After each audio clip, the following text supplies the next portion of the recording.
अब इसी के साथ हमें स्टूडियो में ज्वाइन किया है सादिया सुहेल राना साहिबा। अस्सलामुअलैकुम, वेलकम टू दी शो। वालेकुम अस्सलाम, कैसी हैं सादिया आप? आपा? मैं बिल्कुल ठीक। सादिया आपा, आज हम बात करें काले जादू पर। ऑब्वियसली हर दूसरे घर में आजकल ये पाया जा रहा है, तो मैं आपसे ये सबसे पहले ये जानना चाहूँगी कि काले जादू की अलामतें क्या हैं, कैसे पता चलता है कि किसी ने आप पर जादू करवाया? बिस्मिल्लाहिर्रहमानिर्रहीम। काला जादू की जादू के अलामात तो बहुत सारी हैं, जिनमें आपका एकदम से जैसे काम होते हुए रुकावट आ जाना। लेकिन मैं अभी बात कर रहे थे संजानी साहब, उनसे इत्तेफाक करते हुए कि हमारे यहाँ हर चीज़ को ही हम जादू का नाम दे देते हैं।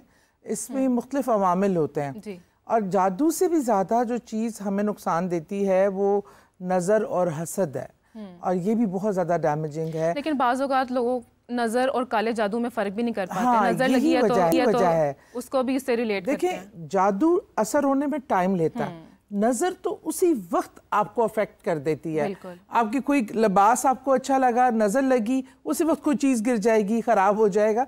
ये चीज़ जो है ना, हम जादू को असल में हर कोई जादू जो करने का दावेदार है वो जादू जानता भी नहीं है, लेकिन हम नफ्सियात से भी लोगों की खेलते हैं। लेकिन जादू बरहक है कि रसूल करीम सल्लल्लाहु अलैहि वसल्लम पे किया क्या, तो इसलिए उस पर ये बहस तो नहीं है कि नहीं है। जादू के तरीके कौन कौन से होते हैं? हम अक्सर देखते हैं कि लोग कब्रिस्तान में भी जले जाते हैं, कील ठोकना, किसी के घर में सीरी फेंक देना, खून के छींटे, तो क्या क्या तरीके होते हैं? असल में काले जादू में बहुत सारे तरीके जो इनके रवाइज हैं। कुछ ऐसे तरीके होते हैं कि जो सिर्फ डराने और बताने के लिए, आपको जब कपड़ों पे या आपके घर की दीवारों पे खून के छींटे पड़ेंगे तो आप ऑटोमेटिकली उस चीज़ से खौफजदा हो जाएंगे। पहले ही जैसे ही देखिए, जादू का मकसद क्या है, शैतान का मकसद क्या है? इंसान को मायूस करना। मायूसी कुफर है। अल्लाह की ज़ात पे जब आपका ईमान होता है तो आप मायूस नहीं होते। जैसे ही आप मायूस होते हैं ना, आपकी पूरा बॉडी सिस्टम जो है वो कोलैप्स कर जाता है, और आप में हर चीज़ में क्या निकाहत आना शुरू हो जाती है, जिसम में ताकत नहीं, जो काम करने जाए ज़रा सा उसमें कोई रुकावट आई, साथ ही मायूसी कि मेरे तो कोई काम होते ही नहीं, मेरे काम में रुकावट डाल दी गई है। हम पहले माइंड सेटअप ये कर लेते हैं। उसके बाद कोई बीमारी आई, हम उसको मुंसलिक कर देते हैं जादू से। पहले कोई अगर जिस्मानी चीज़ें हैं तो उसमें सबसे पहले हमें मेडिकल एडवाइस पे जाना चाहिए कि आया हमारे समटाइम कोई विटामिन की डेफिशिएंसीज भी आपको ऐसे अलामात पैदा कर देती हैं। तो आपको लगता है? हाँ, अभी इतना कुछ जादूगर दुनिया में मेडिकल रिपोर्ट्स भी ठीक आ रही होती हैं, लेकिन फिर माइंड उधर ही जा रहा होता है। पता है क्या, मैंने जब अपनी स्टडी तहकीकात कर रही थी तो मैं क्या करती कि जो बाबे शाबे बने होते हैं ना, उनके पास जाके ना चुपके से किसी कोने में बैठकर सिर्फ ऑब्जर्व करती थी कि ये क्या करते हैं और कौन लोग आते हैं इनके पास। मेरा ख्याल था मोस्टली जाहिल अनपढ़ लोग आते होंगे जिनको इल्म नहीं है, बहुत बड़ा सवाल या ईमान की कमजोरी है। लेकिन मैंने वहाँ पे ब्यूरोक्रेट्स, टॉप के पॉलिटिकल लोग देखे, और ऐसे लोग देखे कि जो बड़े, मतलब एक बच्चे का टेस्ट अमेरिका में इम्तिहान हो रहा है और वो बाबा जी से कह रहा है कि इधर बैठ के मेरे बच्चे का पेपर पास करवाएं। मतलब इस तरह की हमारी जब ईमान की कमजोरी, इत्तेकाद की कमजोरी ने इन आमलों को जो है वो इस नहज पे हर चीज़ को, जादू भी है लेकिन इतना परफेक्ट जादू करने वाले, मैंने जादू से लोगों के घर भी बर्बाद होते देखे हैं। और देहाती लोग ही काला जादू करवाते हैं? नहीं, ये पढ़े लिखे लोग, बहुत स्टैब्लिश लोग, अच्छे तालीम याफ्ता लोगों को आप इसमें हर कोई जिसको कोई सीट चाहिए, आपको मुकाबले में नहीं हरा सकता, वो आप पे जादू करा देगा कि आपकी रुकावट पैदा हो जाए, आपकी सेहत ख़राब हो जाए, आप मायूस हो जाएं और घरों में बैठ जाएं। और ये तमाम अवामिल शादियाँ रुकवाने के लिए, शादी पसंद की शादी एक जगह पे कहीं नहीं हुई, किसी लड़की को रिश्ता भेजा तो वो फिर खून के छींटे बढ़ने शुरू हो जाते हैं। और इस तरह के ये शोबदाबाज जो आमिल होते हैं ना, ये इस तरह की चीज़ें करके, लेकिन जादू भी जो लोग करते हैं, जानते हैं और करते हैं, वो इस हद तक ख़तरनाक भी हो सकता है। एक होती है टर्म इसमें, हांडी चढ़ाना। हांडी जिसकी चढ़ जाती है ना, पर उसके लिए जो मैंने वो भी लोग पेशेंट्स देखे हैं कि जिनको जान से जाते देखा है। अच्छा। और इन अलामात से, लेकिन वही बात है, कोई वाकया शेयर करें हमारे साथ। इस तरह का हमारे ना एक खातून थी, मेरी बहुत अच्छी दोस्त भी थी, तो उनकी तबीयत पहले ख़राब रहना शुरू कर दी। डॉक्टर को ख्याल था कि शायद कोई स्टमक का कोई कैंसर वगैरह का ख़तरा हुआ, हर ट्रीटमेंट हो गया, हर मेडिकल रिपोर्ट्स सब कुछ क्लियर था, लेकिन बीमारी समझ नहीं आती थी।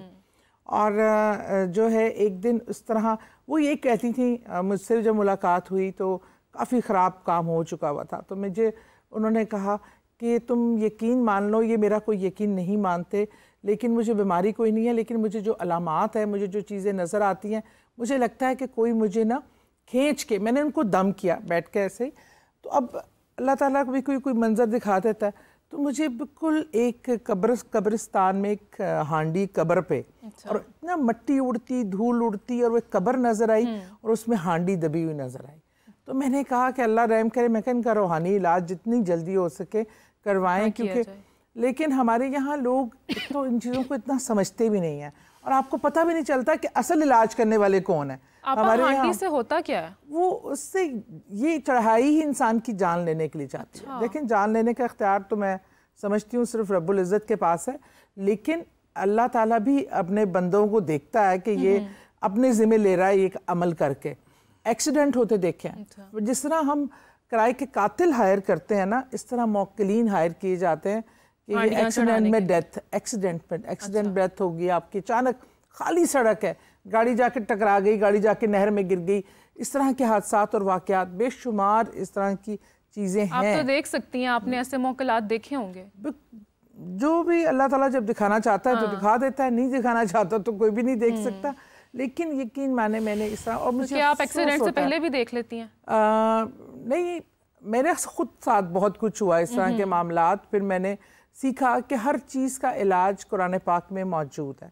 हम थोड़ी सी एहतियातें अगर ज़िंदगी में लेके चलते हैं, जैसे वो भी बता रहे थे कि हमें अपनी ज़िंदगी के तौर तरीके में भी बताना चाहिए कि कुरान पाक की जो आयात हैं इस हवाले से दी गई, उनका विर्द रखना, ख़ुद को बावज़ू रखना, और नापाकी के और गंदगी के कामों से परहेज़ करना।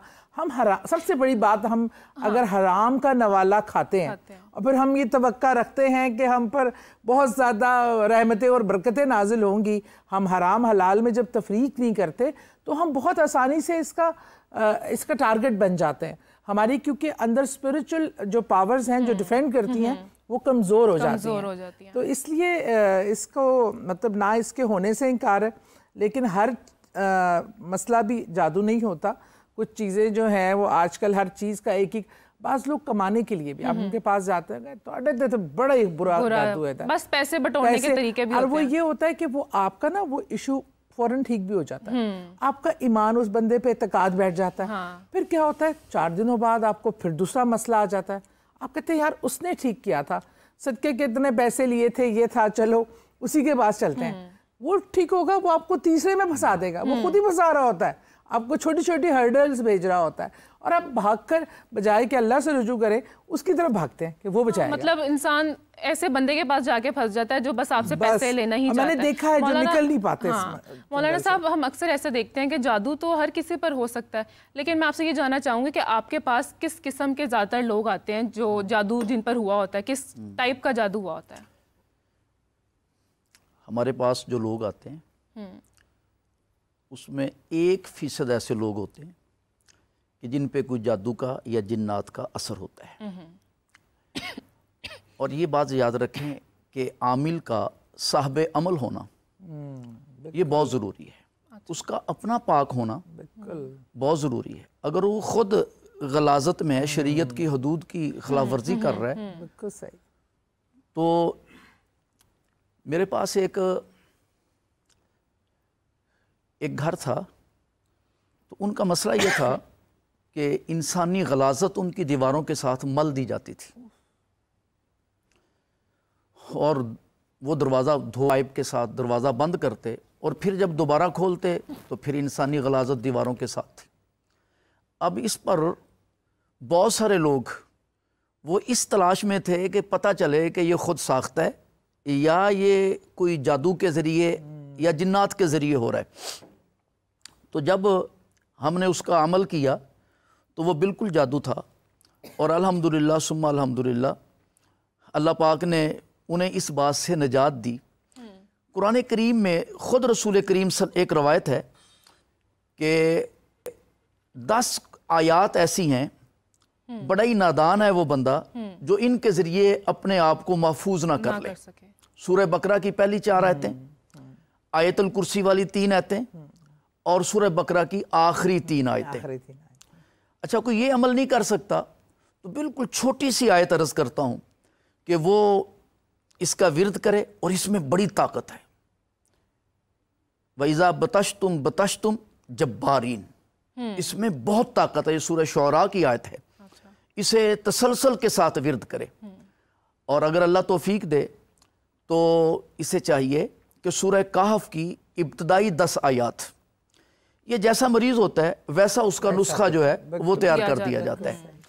लेकिन इसमें जैसे मोहतरमा पहले फरमा रही थी कि आमल का खुद लालच से पाक होना जरूरी है। ये इस वक्त तमाशा बन चुका है, और शोबदाबाजियां इतनी हैं कि आने वाला बंदा परेशान हो जाता है। हमने अच्छा, नहीं मौलाना साहब, क्या जादू से हम किसी में हाजिरी करवा सकते हैं? नहीं, हाजिरी जो है वो हाजिरी जो है वो जिन्नात की होती है। अच्छा। और इसमें कोई शुबे वाली बात नहीं है, इसमें बहुत सारी रवायात ऐसी मौजूद हैं।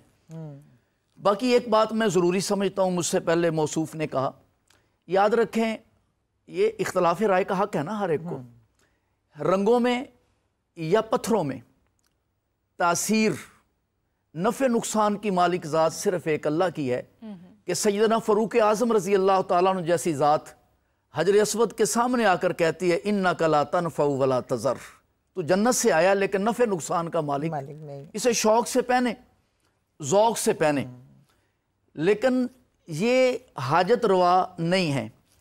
अल्लाह ने कुरानी आयात दी हैं, इल्म दिया है, आयात शिफा दी हैं, और इसी तरह हमारे असलाफ ने बहुत सारे ऐसे विरद बताए हैं जिनके ज़रिए अपने आप को महफूज किया जा सकता है। अच्छा मौलाना साहब, हम ये देखते हैं कि जैसे आप हैं और आप हैं, आप लोग रूहानी तरीके से इलाज करते हैं, तो क्या ऐसे लोगों पर खुद भी जादू हो जाता है? हो जाता है। मतलब मेरे अपने साथ ऐसा हुआ कि मैं वाज के लिए खड़ा होता तो मेरा ज़बान जो है उसमें लुकनत आ जाती, और मैंने एक मरतबा तो यूं हुआ कि मैंने अपने सर पे हाथ लगाया तो सर के अंदर खून जमा हुआ था ऊपर बालों के अंदर।